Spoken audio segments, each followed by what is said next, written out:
दादा कुठेच घरात नाहीये ती। वेदा, अथर्व अथर्व, मी वेदाला सगळीकडे शोधलं पण कुठेच सापडत नाहीये ती। असं कसं होईल? एवढ्या रात्री कुठे गेली असेल ती? थांब थांब, मी बाल्कनी चेक करून आले। हा हो प्लीज। बाल्कनीत कोणी नाहीये आणि मंजिरी रूम मध्ये नाहीये। त्या दोघी एकत्र असतील का मग? नाही, इतक्या रात्री मंजिरीशी न सांगता वेदाला घेऊन कुठेच जाणार नाही अथर्व। दादासाहेब, तुम्ही फोन करून बघा ना। मी फोन करते आईला। या मोबाईल रूम मध्येच आहे तिचा। अथर्व, तुला इतकी गाढ झोप कशी लागली रे? ते मला नाही कळलं ते, पण जेव्हा जाग आली तेव्हा वेदा रूम मध्ये नव्हती। दादा, मंजिरी बहिणी जेव्हा बाहेर पडल्या रूम मधनं तेव्हा तुला नाही कळलं? नर्मदा, हे महत्वाचं आहे का त्या दोघींना शोधणं महत्वाचं आहे आता? Exactly Maugham. दोघी नाही आहेत ना आता घरात, म्हणजे बाहेर कुठेतरी असतील। आपण बाहेर जाऊन त्यांना शोधूया। नाही, आई वेदाला घेऊन इतक्या रात्री बाहेर जाणार नाही।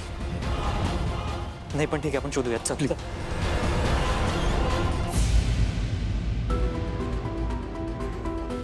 अथर्व,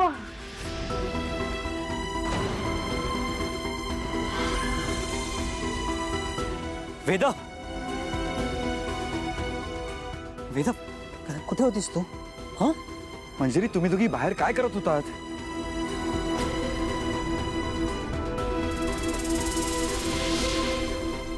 वेदाला काय झालंय? अनन्या, वेदाला तिच्या खोलीत घेऊन जा। भाई काय झालंय नेमकं?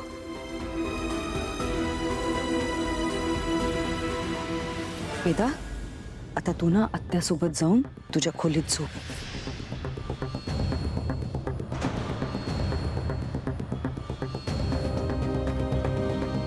तुला आठवतं ना, आपण बाहेर बसलो होतो तेव्हा तुला झोप आली म्हणून तू झोपून गेलीस आणि तुला स्वप्न पडलं, पण ते स्वप्न खूप वाईट होतं।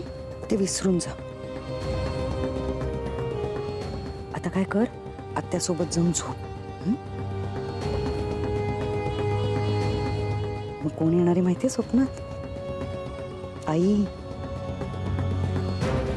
भेटायचं ना आईला? छान झोप शांतपणे। चल। वेदा चल।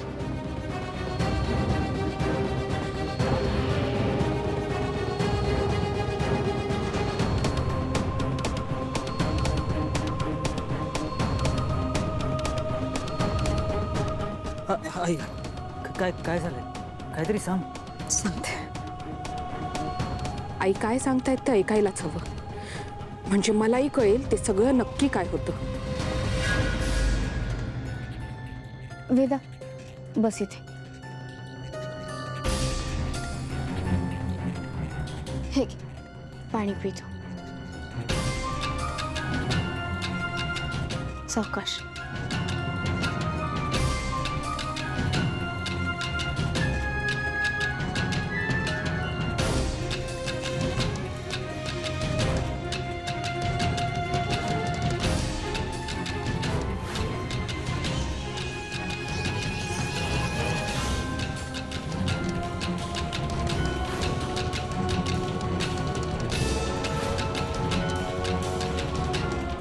वेदा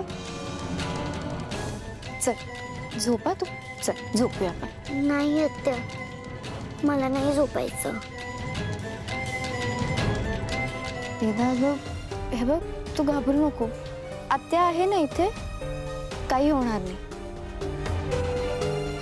मला सांग, आजी खाली काय म्हणत होती? काय स्वप्न पडलं होतं तुला? नाही आत्या, हे स्वप्न नव्हतं। मी जेव्हा झोपली होती तेव्हाच ही बाहुली माझ्या बाजूला होती आणि जेव्हा मला जाग आली तेव्हाच ही बाहुली त्या टेबलवर होती आणि नंतर बाहेर गेली। वेदा, बाहुली स्वतःहून बाहेर कशी जाईल? नाहीच जाणार, पण गेली। हेच झालं आत्या। ओके। आत्या, ही बाहुली बाहेर गेली होती म्हणून मी हिला उचलायला गेले होते। मी हिला उचललं आणि आजूबाजूला बघितलं तर एक मोठा खड्डा होता। मी आणि टमी त्या मोठ्या खड्ड्यात होतो आणि त्या खड्ड्यात आजी सुद्धा पडली।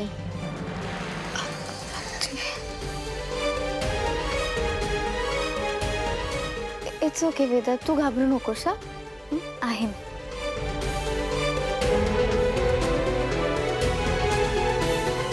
सावकाश सावकाश.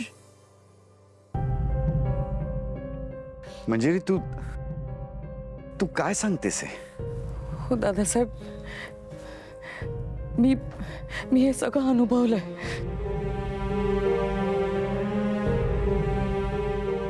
पण आई, तू जे बोलतेस ते कसं शक्य आहे ते? अथर्व, माझाही माझ्या डोळ्यांवर विश्वास बसला नाही. मीही खूप हादरले होते. पण तुम्ही तिकडे कशा गेलात? देवी आईची कृपाच म्हणायची.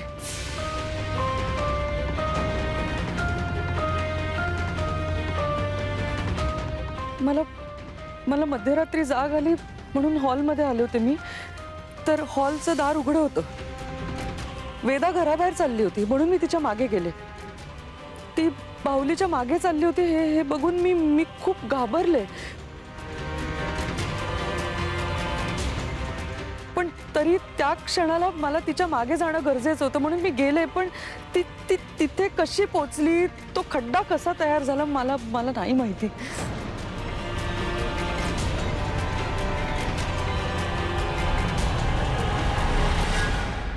मला तरी ही भाकड कथा वाटतेय. वहिनी, तुम्ही नक्की काहीतरी लपवताय आमच्यापासून. दादासाहेब,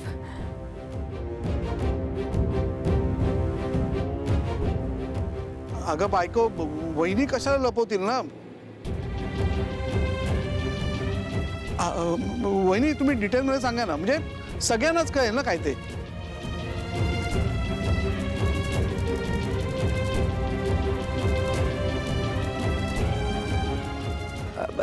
एक्झॅक्टली. नाही, मुळात त्यात लपवण्यासारखं काय आहे? जे काय ते सांगून टाका, त्याशिवाय आपल्याला कन्क्लुजन नाही मिळणार. हां,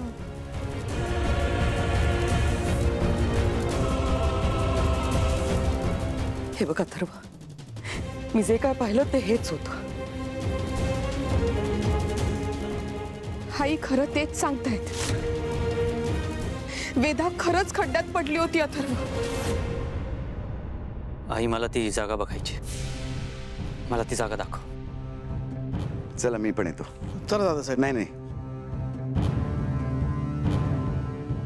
सगळ्यांनी तिथे गर्दी करायची गरज नाहीये. तुम्ही आपापल्या खोल्यांमध्ये जा. चल.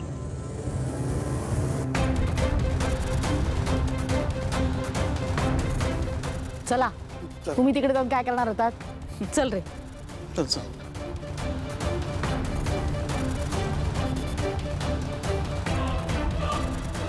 मॅडम सांगतायत ते हॉरिबल आहे. नक्कीच काहीतरी विचित्र प्रकार सुरू आहे. लक्ष ठेवायला हवं.